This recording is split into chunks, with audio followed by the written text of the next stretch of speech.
우리의 생각과 느낌들을 다루는 일.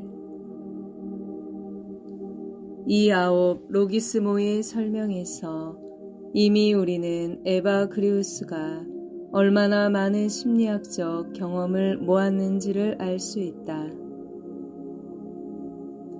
세상에 의존하기를 피함으로써 우리가 매어 있는 것을 떨쳐버리고 내적으로 자유롭게 됨으로써 우리는 비탄을 극복하는 것이다. 분노를 어떻게 다룰 수 있는가에 대해 에바 그리우스는 가장 많은 조언을 준다. 성냄, 분노, 원한은 사실 우리의 일상에서 거듭 되풀이되는 것들이다.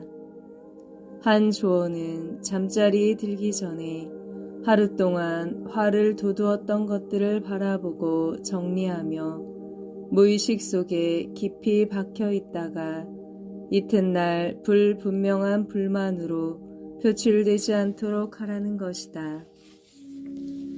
이를 해결하지 못한 채 밤을 넘기면 자제력을 잃게 된다. 무의식 중에 분노와 원한이 우리를 지배하게 된다. 분노를 품은 채 해가 지게 하지 않도록 하라.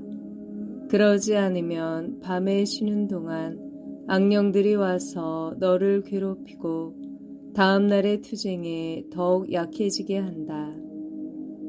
밤의 환상들은 보통 분노의 자극적 영향으로 생겨난다. 흥분을 자제할 수 없을 만큼 사람이 투쟁을 포기하기 쉽게 하는 것은 없다. 무의식에 분노가 침입하면 사람이 자제력을 잃고 무방비로 분노에 내맡겨진다. 분노가 사람을 망가뜨린다.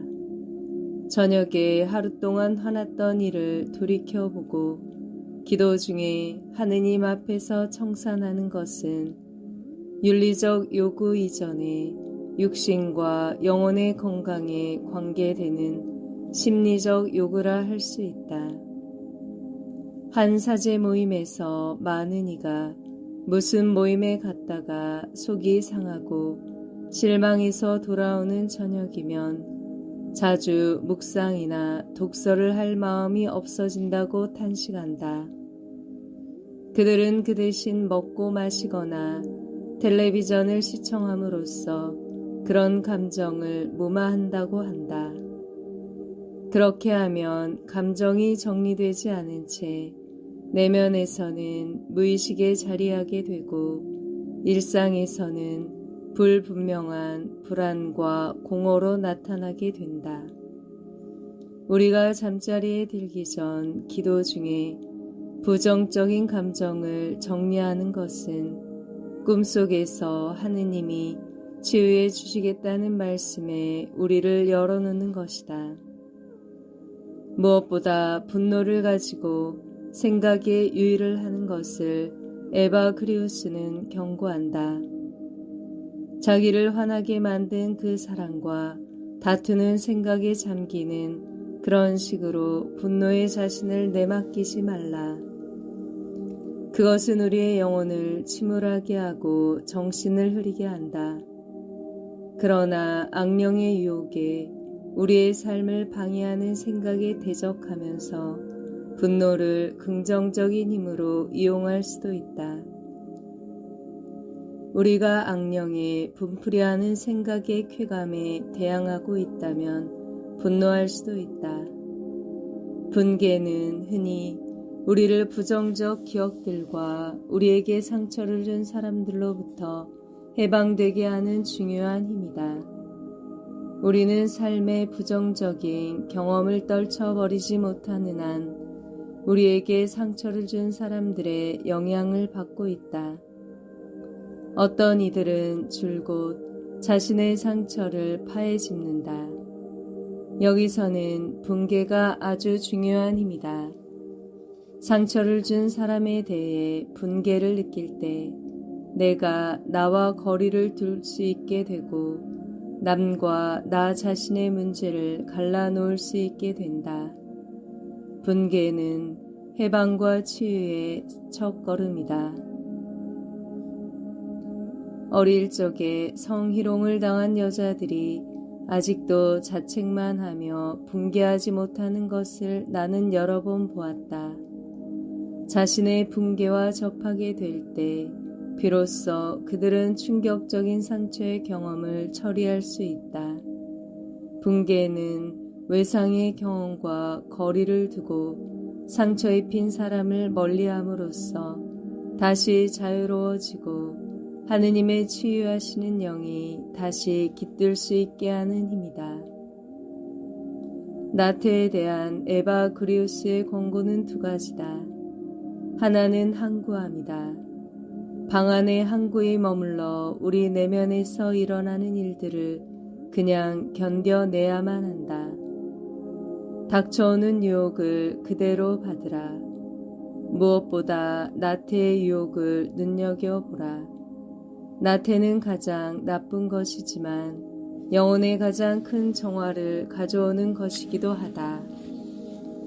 이런 갈등 앞에서 도피하거나 망설이는 것은 정신을 미숙하고 비겁하고 비열하게 만든다. 내적 불안을 견뎌내며 더 자세히 바라보노라면 그 안에서 무엇이 일어나고 있는지를 발견할 수 있을 것이다. 그것이 어떤 의미가 있는 것임을 느끼는 것이다. 불안은 나 스스로 수련을 통해 나를 개선하고 장악할 수 있으리라는 환상에서 나를 해방시키고자 한다. 불안은 나에게 나의 무능을 보여준다.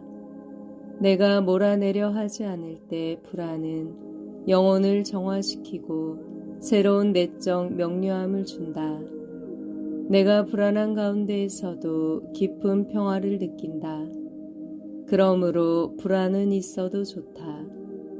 아우구스티누스가 하느님 안에서 평안을 찾기까지 불안을 자극으로 경험했던 것처럼 불안은 나를 결국 하느님께로 이끌어 가려는 것이다. 나태에 대한 둘째 권고는 기도를 목표로 한다. 나태가 우리를 유혹할 때에는 눈물을 흘리면서 우리 영혼을 이를테면 두 부분으로 나누는 것이 좋다. 하나는 용기를 북돋아주는 부분이고 다른 하나는 용기가 나게 되는 부분이다. 우리는 다윗 왕과 함께 노래 부를 때 우리 안에 흔들리지 않는 희망의 씨앗을 뿌리는 것이다. 어찌하여 슬퍼하느냐 내 영혼아, 내 안에서 그리도 불안하냐. 꿋꿋이 하느님을 기다려라. 나의 하느님이요 구원자이신 그분을 또 뵙고 감사하리니. 에바 그리우스가 여기에서 추천한 것은 대당어 방법이다. 그는 이 방법을 특히 대당 어론이라 하는 책에서 펼쳤다. 거기에서는 이것이 나태뿐 아니라 모든 상황에 도움을 주는 방법이다. 에바 그리우스는 우리를 병들게 하고 생각과 자유, 사랑, 생명을 가로막으려는 온갖 생각이 대립하는 말씀을 하나씩 성서에서 찾아내어 모아놓는다.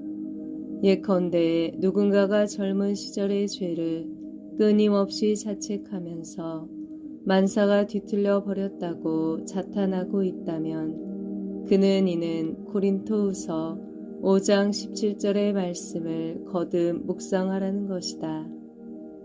누가 그리스도 안에 있으면 그는 새로운 창조물입니다. 묵은 것은 지나갔습니다. 보시오, 새 것이 되었습니다. 이렇게 한 말씀이 우리가 품고 있는 비탄과 자괴의 감정들을 서서히 변화시킨다. 우리 안에 있는 긍정의 힘, 우리 안에서 이미 활동하고 계신 성령과 접촉하게 한다. 성령은 샘물처럼 우리 안에 솟아나면서 우리가 길어내기를 기다리고 계신다.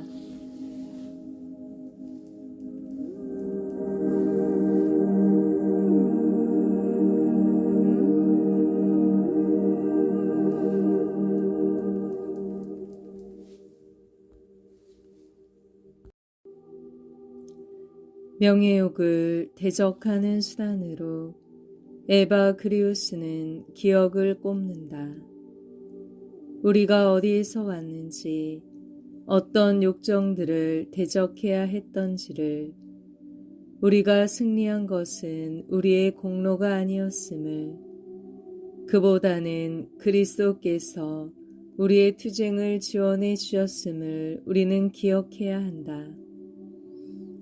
기억은 우리 삶의 성공을 위한 보장은 없음을, 그보다는 그것이 하느님의 은총임을 상기시킬 것이다.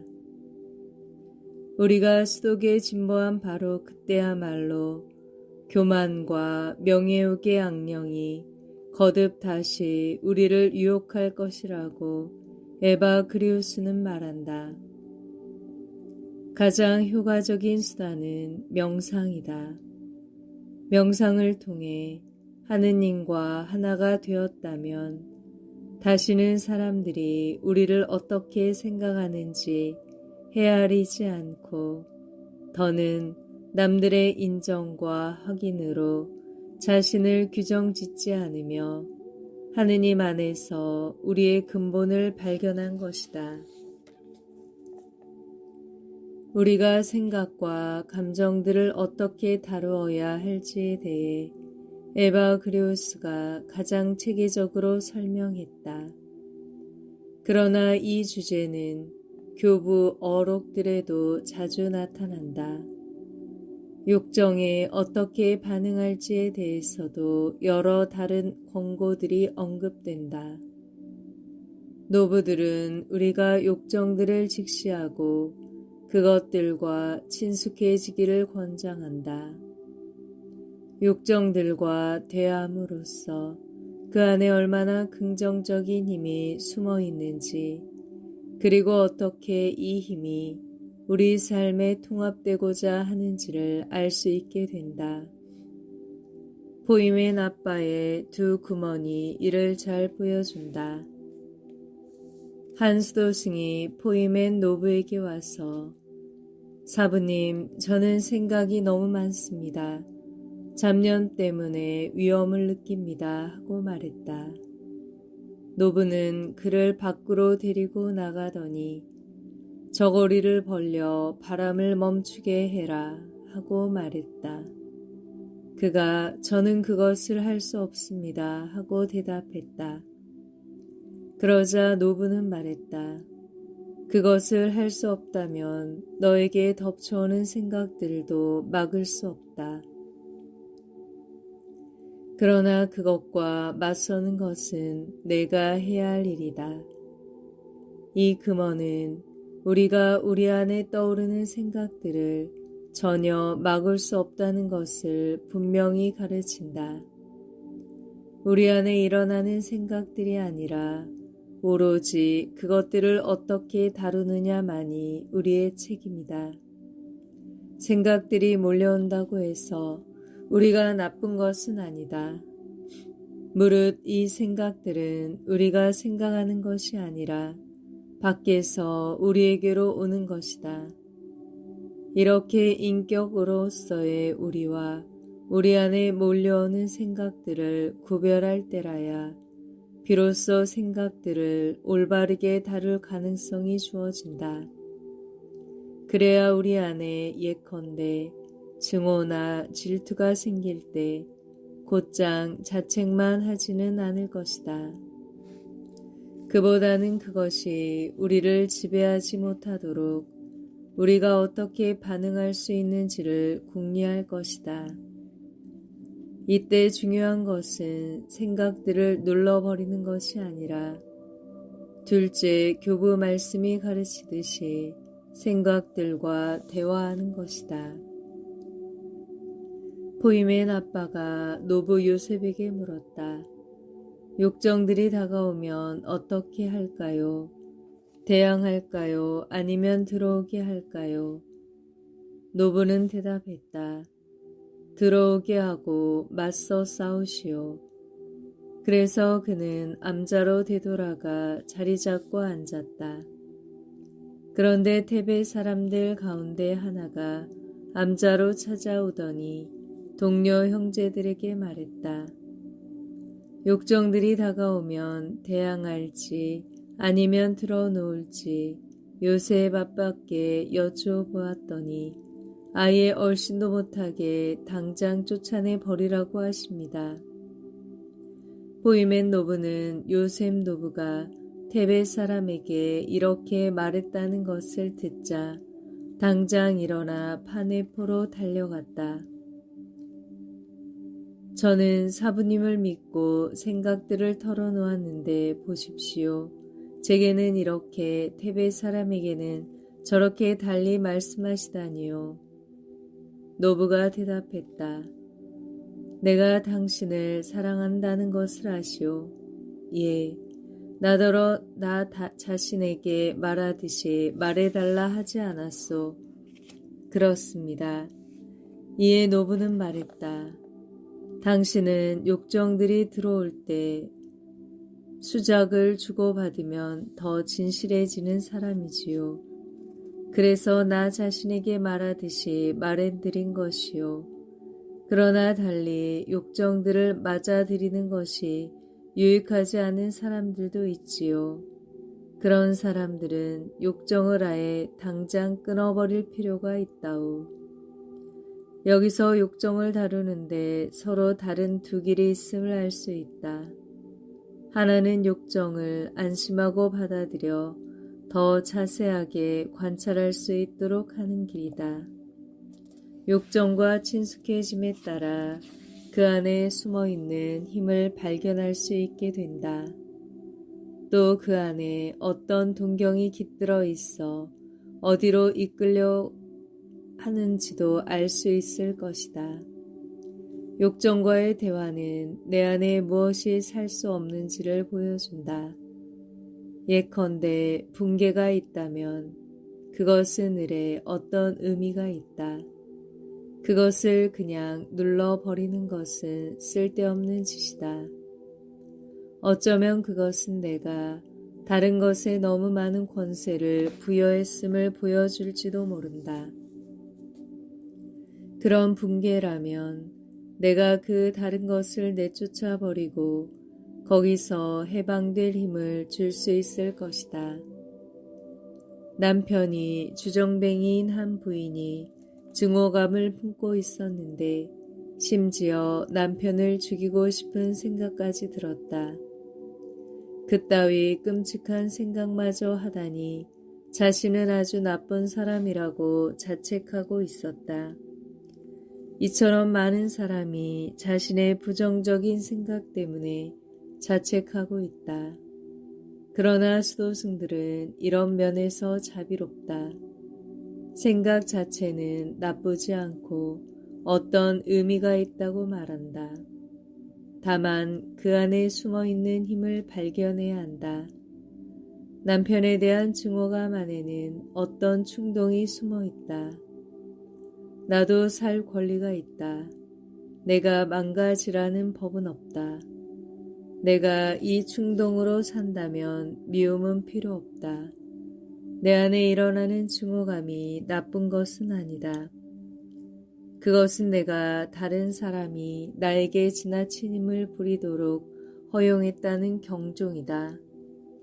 내가 그 신호를 듣고서 걸맞게 행동한다면 감정은 누그러진다.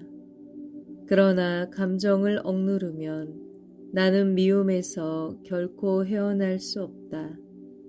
그리고 그것이 나를 파괴한다.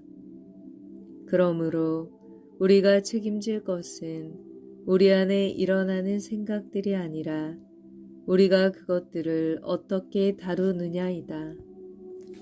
그러나 요셉 아빠가 그렇게 말하거니와 부정적 생각과 감정들을 그냥 떨쳐버리고 다가오지 못하게 하기보다 나은 길이 있다. 나에게 상처 준 사람들을 거듭 생각하고 있다는 것을 깨달을 때 그것을 금하는 것이 도움이 될 수 있다. 아니면 내가 그 생각에 어떻게 반응할 것인지 깊이 생각하고 그것을 소화한 다음 더는 생각하지 않는다. 그러나 그렇게 했음에도 불구하고 생각이 또다시 떠오르면 거기에 대해 생각하는 것은 아무 의미가 없다. 그냥 끊어버려야 하고 나에게서 멀리 던져버려야 한다. 자살을 상상하는 이들은 상상에 매혹당한다. 그런 생각이 떠오르면 즉시 생각을 멈출 필요가 있다. 그런 생각을 하는 것은 위험하다. 혹은 이미 꿰뚫어 보았음에도 불구하고 거듭 떠오르는 파괴적인 생각들이 있다. 이런 경우에도 계속해서 분석하는 일은 의미가 없다. 떨쳐버려야 한다.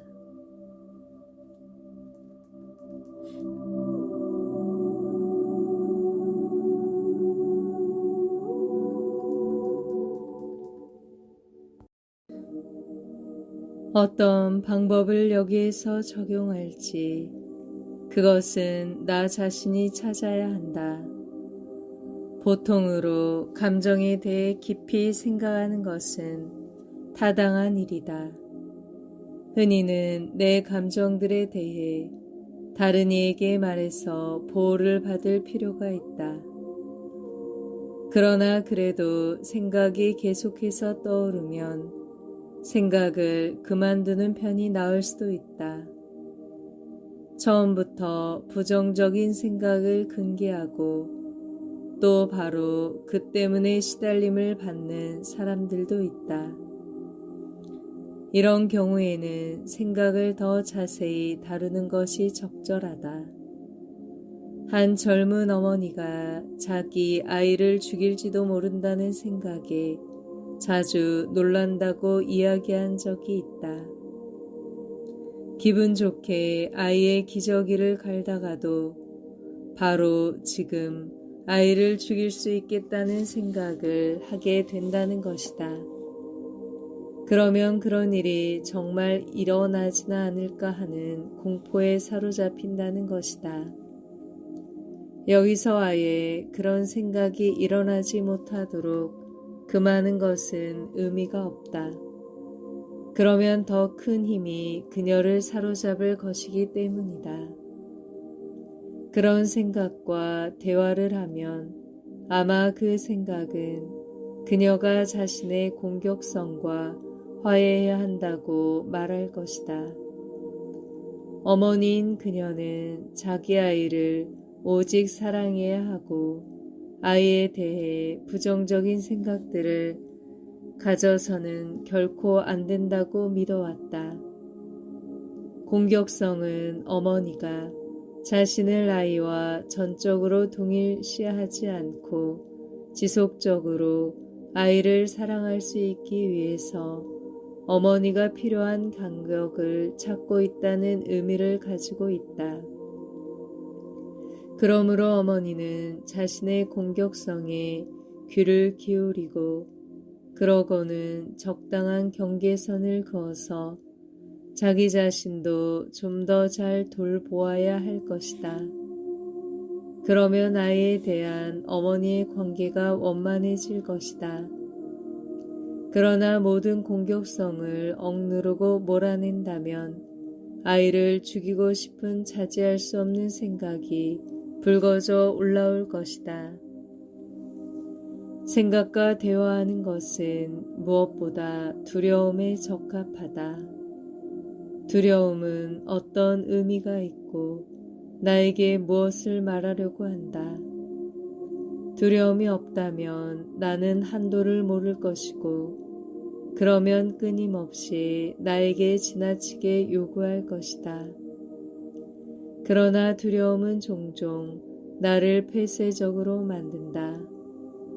그러므로 내가 두려움 속에서 말하면 두려움이 나에게 어떤 잘못된 삶의 자세를 지적할 수 있다.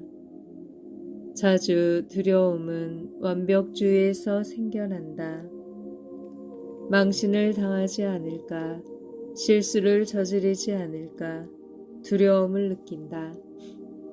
혹시나 더듬거릴세라, 혹은 남들이 좋아하지 않을세라 모임에서 말할 자신이 없다. 읽다가 막힐지도 몰라서 읽기를 두려워한다. 여기에서 두려움은 을의 지나친 기대를 가리키고 있다. 결국 두려움을 일으키는 것은 교만이다. 그러므로 두려움과 대화하면 겸손에 이룰 수 있을 것이다. 나의 한계를, 약점과 잘못을 나와 화해시킬 수 있을 것이다. 망신을 당할 수도 있지. 내가 무엇이나 다 할 수 있어야 하는 것은 아니지. 잘못된 삶의 자세를 가리키는 것이 아니라 필연적으로 인간의 삶과 연관된 두려움들도 있다. 고독에 대한, 상실에 대한, 죽음에 대한 두려움이 있다. 누구나 사람 안에는 죽음에 대한 두려움이 좀 멀찍이라도 있다. 어떤 이들에게는 몹시 위협적으로 다가온다. 그러면 두려움과 대화하는 것이 중요할 것이다. 그럼 나는 어쨌든 죽겠지. 두려움은 내가 죽음과 화해하고 죽을 존재임을 받아들이도록 도와줄 수 있다. 내가 두려움의 밑바닥까지 가서 두려움을 받아들이면 두려움 한복판에서 깊은 평화를 느낄 수 있다. 두려움이 평정과 자유와 평화로 변화한다. 우리의 직업, 병, 결혼들을 바라보노라면 또 다른 두려움에 사로잡힐 수도 있다. 결혼 생활을 늘 잘할 수 있을까? 끝까지 성실할 수 있을까? 병으로 인한 고통을 견뎌낼 수 있을까 두려워진다. 오늘날 젊은이들은 매이기를 두려워한다는, 결혼 생활이든 수도 생활이든 평생토록 매어 살고 싶어 하지 않는다는 말도 있다. 이런 두려움을 다루는 길을 한 아포프 데그마가 가리킨다. 테오도르 아빠와 루키오스 아빠는 엔나투에서 50년을 이런 생각으로 웃어 넘겼다고 한다. 이번 겨울이 지나면 여길 떠나세. 이번 여름이 지나면 여길 떠나세. 이런 식으로 이 잊지 못할 교부들은 그 온 세월을 살았다. 많은 이들이 항상 같은 장소에, 항상 같은 학교의 교사로, 항상 한 가정에만 매여 있어야 한다고 상상할 때면 두려워진다. 그런 때는 내 상황을 참으로 받아들이는 것이 도움이 될 수 있다. 그러나 때로는 절대적 수긍이 지나친 요구일 수도 있다. 그럴 능력도 있는지 더욱 두려워질 수도 있다. 그러면 우리는 오직 오늘 하루만을 향해 예하면서 엔나투의 노부들처럼 즐거워하는 것이 좋은 방법일 수 있을 것이다. 오늘을 긍정하자. 내일은 우리에게 주어지지 않을 수도 있다. 이 방법을 이름 없는 수많은 자조자들이 이어받았다. 알코올 중독자가 절대로 술을 마시지 않겠노라고 장담할 수는 없다. 단 하루만 술을 마시지 않고 살 힘을 하느님께 간청할 수는 있다. 모든 것을 한꺼번에 원하지 않고 오늘 하루만을 위해 필요한 힘을 하느님께 청한다면 우리의 삶은 더 성공적일 것이다. 딴 생각이 드는 것을, 수도원을 떠나거나 결혼 생활을 중단하거나 다시 술을 마시고 싶은 그런 생각을 완전히 부인할 수는 없다. 심지어 그런 생각을 가지고 놀 수도 있다. 그러나 그럼으로써 그 힘을 빼앗을 수 있다. 그러므로 딴 생각을 완전히 없애려는 것은 의미가 없다. 우리가 그것을 장난스럽게 다룬다면 그것이 우리에게 결코 힘을 부리지 못할 것이다. 노부들의 방법은 우리가 모든 결과를 한꺼번에 눈앞에 두는 것을 경고한다. 하느님이 인도하시기를 희망하면서 하나인 길을 받아들이자. 우리 눈앞에 뻗어 있는 바로 다음 길을 바라보자. 그러나 멀고 힘든 길 전부를 늘 생각하지는 말자.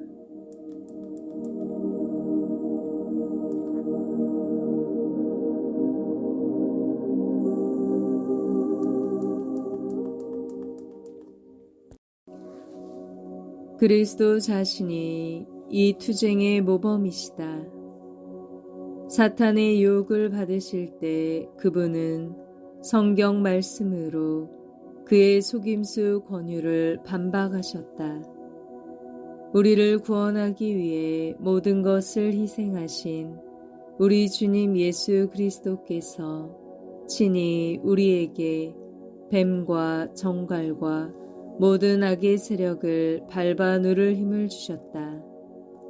그리고 사탄의 유혹을 받으실 때 당신 자신이 행하신 일과 당신의 온 가르침을 우리에게 전해주시어 악령들이 우리에게 싸움을 걸고 우리를 겨냥하여 쏘아대는 시각에 우리가 성경 말씀으로 반박할 수 있도록 또 우리 안에 흉악한 생각들이 머물지 않고 이미 저지른 죄 때문에 영혼이 더럽혀지고 짓눌려 죄의 죽음에 빠지지 않도록 하셨다. 실상 영혼 안에 적절한 생각이 미리 마련되어 있지 않아서 악마를 쉽사리 또 재빨리 반박할 줄 모르면 그런 때마다 죄들이 더 큰 힘을 떨친다. 대당어 방법은 우선 우리의 생각을 자세히 관찰하기를 요청한다. 그 생각이 우리를 병들게 하는지 건전한지 일으켜 세우는지 좌절시키는지 하느님의 영에 맞는지 어긋나는지 바라볼 것을 요구한다. 에바그리우스는 생각들의 검증을 문지기에 비유해서 설명한다. 마음의 문지기가 되어 어떤 생각도 허락 없이 내면에 들어오지 못하게 하시오. 내면에 일어나는 생각을 향해 우리 편이냐 아니면 적이냐 하고 물어보시오. 그가 우리 집에 속한다면 당신 마음이 평화로 가득 찰 것입니다. 그러나 그가 원수 집에서 오는 자라면 당신 마음을 분노로 채워 혼란케 하거나 나쁜 욕망을 일으킬 것입니다. 여기서 에바그리우스는 예수님의 문지기 비유를 암시하고 있다. 어떤 생각을 우리 집에 들어오게 할지 자세히 관찰해야 한다. 우리를 병들게 하고 삶을 방해하고 하느님께 우리 마음을 닫게 하는 악령들의 생각에 대해서는 성경 말씀으로 반박하며 들어오지 못하게 막아야 한다. 그리고 이미 우리 안에 부정적인 생각들이 들어와 있는 것을 발견한다면 역시 성경 말씀의 도움을 받아 쫓아내야 한다. 이 방법에서도 역시 철저한 자기 탐구가 전제 조건이다. 생각에 대한 반응은 판이하다. 여기서는 생각과 대화하지 않는다. 그것이 무슨 말을 하고자 하는지, 그 안에 어떤 힘이 숨어 있는지 묻지 않는다. 어떤 거부 반응이다. 우리가 그 생각에 살아가는데 이롭기는커녕 삶에 방해가 될 뿐이라고 느낀다면 그런 때는 의뢰 이 방법이 옳다. 특히 그런 생각이 거듭 되돌아오고 있을 때 상담 분석이 묘사하듯이 일종의 이력서가 되어 있을 때 그런 때야말로 이 방법이 적합하다.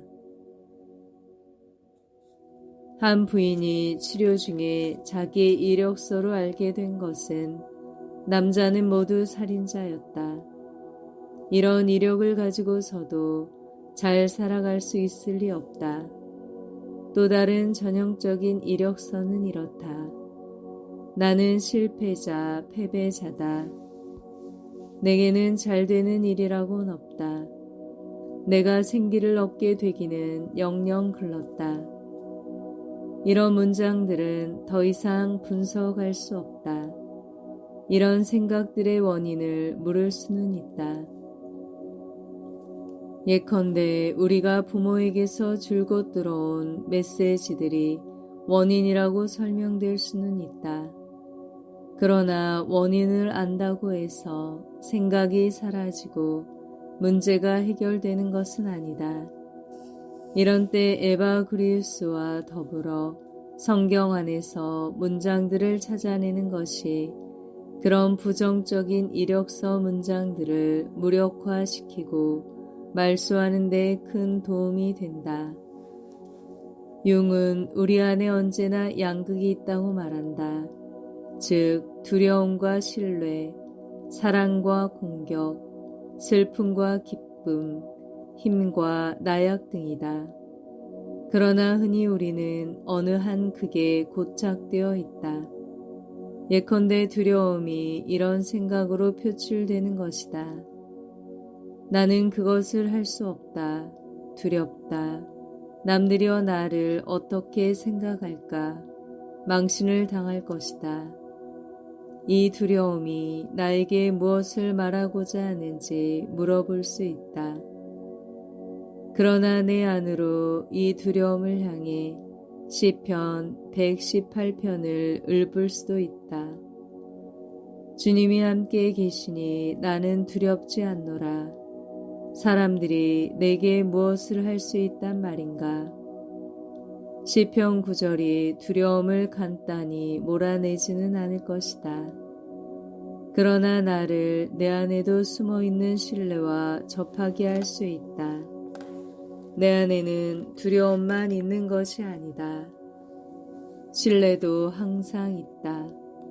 성경 말씀은 그러므로 나를 이미 내 안에 있는 것과 접촉시킨다. 그러므로 내 안에 있는 신뢰가 깨어나고 자라난다. 그것은 내 안에 부정적인 생각들이 눌러앉아 나를 결정짓고 있는 현실에 대응해 나아가는 방법이다. 그러므로 나는 평정 속에 들어서게 된다. 마음속에 일어나는 생각을 다루는 또 하나의 방법은 다른 이와 대화하는 것이다.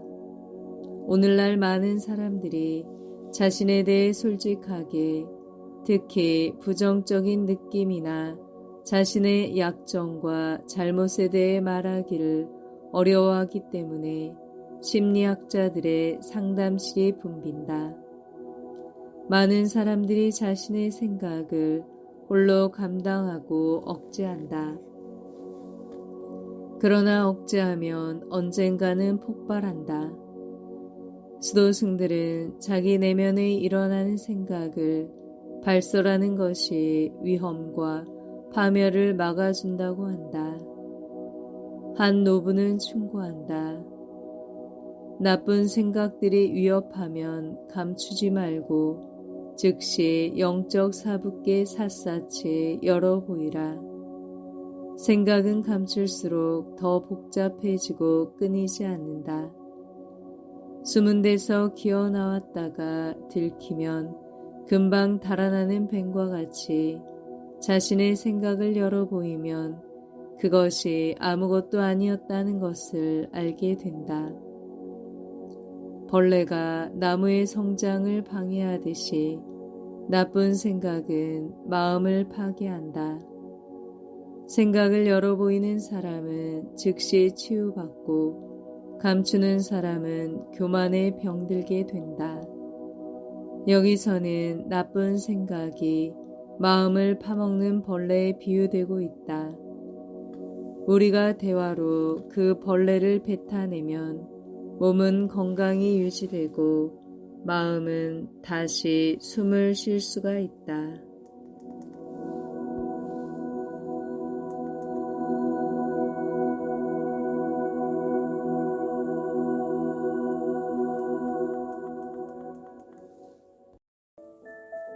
구독과 좋아요는 복음 전파의 시작입니다.